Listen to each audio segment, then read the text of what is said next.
Hello friends, you all are heartily welcome to the official YouTube channel of Sant Kabir Vidyapeeth। तो आज हम सभी लोग BSc की मैथमेटिक्स जो सब्जेक्ट्स हैं आप सभी के, उसमें थर्ड सेमेस्टर के बारे में तो हम लोग पढ़ चुके हैं, है ना।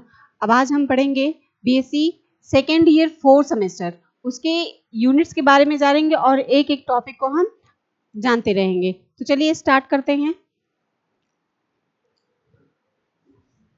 आपका BSc second year fourth semester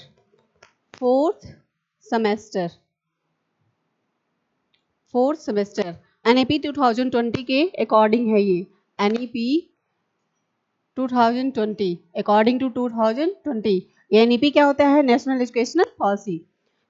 education policy होता है। तो इसमें जो हमारा पहला बुक है ना, इसमें दो बुक्स लगेंगे। जो हमारा पहला बुक्स है वो हमारा है डिफरेंशियल इक्वेशन। हमारा पार्ट भी 1 है, डिफरेंशियल क्या है? इक्वेशन है। तो जब हम पहले वाला बुक पढ़ेंगे उसमें हमें कितने यूनिट्स मिलेंगे? 4 यूनिट्स मिलेंगे। उस चारों यूनिट्स में हमें क्या क्या पढ़ना है? यूनिट 1 के अंदर क्या पढ़ना है, यूनिट 2 के अंदर क्या पढ़ना है, कौन कौन से टॉपिक पढ़ने हैं, कौन कौन से फॉर्मेट हैं, वो सारी चीजें हम कवर करते हैं। तो पहला हमारा दिया है, देखिए पहला यूनिट दिया है हमारा यूनिट 1 हमारा क्या दिया है, जिसमें आपको पढ़ना है सेकेंड ऑर्डर लाइनर। यहाँ पे देखेंगे second order linear differential equation with variable coefficient, है ना। पहला ये पढ़ना है। उसके बाद इसी में दिया है आपका use of a non solution to find another normal form method of variation of parameters. ये आपका दूसरा टॉपिक हो गया। तीसरे में आपका है series solution of differential equation. ये हमारा क्या है? यूनिट 1 के 3 टॉपिक्स पढ़ने हैं। कितने टॉपिक्स हैं? यूनिट 1 के 3 टॉपिक्स हैं। ये हो गया। अब हम देखेंगे यूनिट 2 में हमें क्या पढ़ना है। अब हम देखेंगे कि हमें यूनिट 2 में क्या पढ़ना है। तो आई होप सभी लोग समझे होंगे कि ये बीएससी का सेकेंड ईयर फोर्थ सेमेस्टर का सिलेबस बताया जा रहा है आपको, जिसमें 4 यूनिट हैं। बुक क्या है? बुक पहला जो है आपका डिफरेंशियल इक्वेशन, उसमें 4 यूनिट हैं, है ना। और चारों यूनिट में क्या क्या पढ़ना है मैंने अभी बताया कि second order linear differential equation with the variable coefficient, use of a non solution of the find another normal form method of variation parameters है। फिर उसके बाद में series solution of differential equation है। अब हम देखेंगे कि यूनिट 2 जो हमारा है, ये जो हमारा यूनिट 2 है, यूनिट 2 में हमें क्या पढ़ना है ना। पहला तो हम देख चुके, दूसरा देखेंगे कि Bessel and Legendre function with their properties. ये क्या है? Bessel and Legendre function with their properties, resources and the generating relation.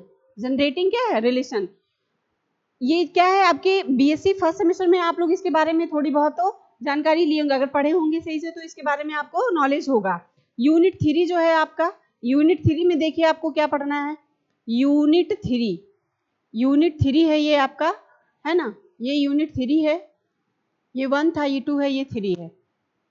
इसमें हम देखेंगे कि इसमें क्या क्या टॉपिक्स हमें पढ़ने हैं। इसमें हमें पढ़ना है origin of partial differential equation, फिर partial differential equation of the first order and degree on the Lagrange solution, partial differential equation of the first order and degree, फिर ग्रेटर देन 1, है ना। फिर मेथड ऑफ सॉल्यूशन। इसमें भी आपको क्या है कि 1 2, है ना, 1 2 3, इसमें भी आपको 4 टॉपिक पढ़ने हैं। कितने पढ़ने हैं? 4 टॉपिक हो जाएंगे आपके। कितने हो जाएंगे? 4 टॉपिक्स इसमें पढ़ने हैं। तो ये हमारा हो गया। अब हम देखेंगे यूनिट 4 में हमें डिफरेंशियल इक्वेशन के यूनिट 4 में हमें कौन कौन से टॉपिक पढ़ने हैं, जो एग्जाम के लिए क्या है, बहुत ही इंपॉर्टेंट है। इसमें हमें पढ़ना है कि origin of the second order, है ना, origin of second order PDE, solution of partial differential equation of the second and higher order. पहले इसमें क्या है? पहले कह रहा है कि सेकेंड ऑर्डर में जो पीडीई पढ़ना है, उसके बाद इसी का क्या करना है? हायर ऑर्डर पढ़ना है। इसका क्या करना है? हायर ऑर्डर पढ़ना है। आप लोग देखेंगे, अगर दिख नहीं रहा है तो यहाँ पे फिर से देख लीजिए। Origin of second order PDE, solution of partial differential equation of the second and higher order with the constant coefficient. ये हो गया। फिर आपका इसी में क्लासिफिकेशन दिया है क्लासिफिकेशन लाइनर दिया है, classification in linear partial differential equation of second order है ना, solution of the second order partial differential equation with the variable coefficient। ये आपका क्या हो गया, ये जो आपका पहला बुक है ना डिफरेंशियल इक्वेशन वाला, यहाँ पे देखेंगे ये डिफरेंशियल इक्वेशन वाला जो है इसमें 4 यूनिट है। फिर से एक बार आप लोग सुन लेंगे, फिर से एक बार आप लोग सुनेंगे कि ये जो हमारा डिफरेंशियल इक्वेशन है ना, ये क्या है 50 मार्क्स के होते हैं, 50 मार्क्स के होते हैं। और जो इसका प्रैक्टिकल होता है ना, प्रैक्टिकल जो होता है वो 25 मार्क्स का होता है। कितने का होता है, 25 मार्क्स का होता है। तो हमें समझना ये है फिर से कि डिफरेंशियल इक्वेशन की हमारी क्या है, एक बुक है बीएससी 4 सेमेस्टर में, सेकेंड ईयर का 4 सेमेस्टर, उसमें हमें 4 यूनिट पढ़ने हैं। उस चारों यूनिट के अंदर हमें क्या क्या चीज पढ़नी है आप लोग एक बार देख लेंगे, अगर स्क्रीनशॉट वगैरह लेना है तो ले सकते हैं, है ना, चीजें आसपास दिखाई दे रही होंगी। फिर हम इसी में देखेंगे, इसी में हम देखेंगे इसका जो सेकेंड बुक है ना, इसका जो सेकेंड बुक है, इसका सेकेंड बुक है मैकेनिक्स। क्या है, मैकेनिक्स है। तो मैकेनिक्स में भी कितने यूनिट हैं, कितने टॉपिक हैं यूनिट के अकॉर्डिंग, वो सारी चीजें भी हम आपसे डिस्कस करने वाले हैं। तो देखते हैं कि मैकेनिक्स में क्या क्या पढ़ना है। जो हमारा सेकेंड बुक है उसमें भी 4 यूनिट है। क्या है, जो हमारा सेकेंड बुक है उसमें भी 4 यूनिट हैं, और चारों यूनिट में कौन कौन से टॉपिक हमें पढ़ने हैं जो हमारे एग्जाम के लिए बहुत ही इंपॉर्टेंट होंगे। तो हम उसको भी देख लेते हैं। जो ये आपका पार्ट 1 था और ये आपका क्या है, ये आपका पार्ट 2 है। यहाँ पे देखेंगे ये आपका क्या है, पार्ट 2 है, ये आपका पार्ट 2 है।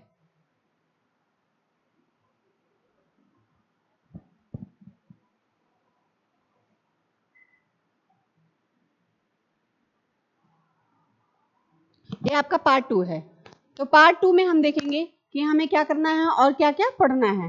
तो हम देख लेते हैं, हमें दिखाई दे रहा होगा, आप सभी देखेंगे पार्ट 2 मैकेनिक्स है। क्या है, पार्ट 2 हमारा मैकेनिक्स है। हमने अभी आपको बताया ना कि पार्ट 2 हमारा क्या है, मैकेनिक्स है। पार्ट 2 हमारा मैकेनिक्स है।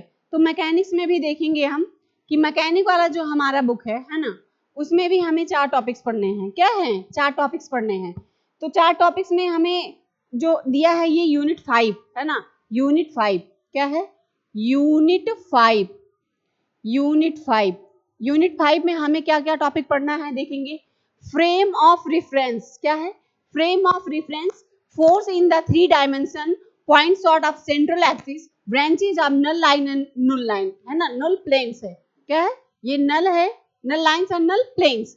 तो इसके बारे में हम मैकेनिक्स में पढ़ेंगे। ये जो हमारा यूनिट 5 है ये हमारा टॉपिक है कि फ्रेम ऑफ रेफरेंस है, फोर्स इन द 3 डायमेंशन है ना, जो 3 डायमेंशन है उसके बारे में जानेंगे। फिर पॉइंट सॉर्ट है, सेंट्रल एक्सिस है, इन सारी चीजों को हम आपसे डिस्कस करेंगे। यूनिट हमारा 6 है। यूनिट 6 में कौन कौन से टॉपिक आपको पढ़ने हैं, ये वर्चुअल वर्क है ना, वर्चुअल वर्क है, इसको पढ़ना है। आप इसको शायद पढ़े होंगे, सेकेंड सेमेस्टर में था। स्टेबल लैंड है, फिर अनस्टेबल है, इक्विलिब्रियम है, फिर कैटेनरी है, ऑफ यूनिफॉर्म स्ट्रेंथ है। और आपका जो यूनिट 7 है, यूनिट 7 में देखेंगे कि क्या क्या चीजें पढ़नी है, कौन कौन से टॉपिक हैं जो एग्जाम के लिए क्या है, बहुत ही इंपॉर्टेंट है। तो इसमें है वेलोसिटीज। क्या है, velocities and acceleration along radial and the transitive direction, velocities and acceleration along radial and transit direction and along the tangential and normal direction। इसमें फिर एक आपका आता है जो अगला टॉपिक है, वो सिंपल हार्मोनिक होता है। क्या होता है, सिंपल हार्मोनिक। सिंपल हार्मोनिक आपको उसमें बीएससी के फर्स्ट सेमेस्टर में शायद लास्ट वाले में ये टॉपिक था, सिंपल हार्मोनिक वाला, जो इसमें मोशन के बारे में बताता है। Simple harmonic motion elastic string वाला है ना, ये फिजिक्स में भी आता है टॉपिक। ये जो आपका सिंपल हार्मोनिक मोशन है ये फिजिक्स में भी आता है, तो इसको पढ़ेंगे। और लास्ट में आपका क्या है, मोशन इन रेस्टेटिंग मीडियम। और लास्ट वाला जो आपका यूनिट है इस मैकेनिक्स का यूनिट 8 है। क्या है, यूनिट 8। तो यूनिट 8 में कौन कौन से टॉपिक आपको पढ़ने हैं उसे देख लेते हैं हम सभी। कह रहा है motion of particle of varying mass, rocket motion, central orbit, Kepler's law of motion, motion of particle in the 3 dimension. तो देखेंगे इसको कि मोशन क्या दिया है, motion of particle of verifying varying mass, rocket motion, central orbit, Kepler's law of motion, फिर motion of particle in the 3 dimension. इन सारी चीजों को हम एक एक करके आगे की सारी क्लास में क्या करेंगे, पढ़ते रहेंगे। हमारा ये बीएससी का क्या था, सिलेबस था, बीएससी 4 सेमेस्टर का सिलेबस था ये। BSc second year 4th semester syllabus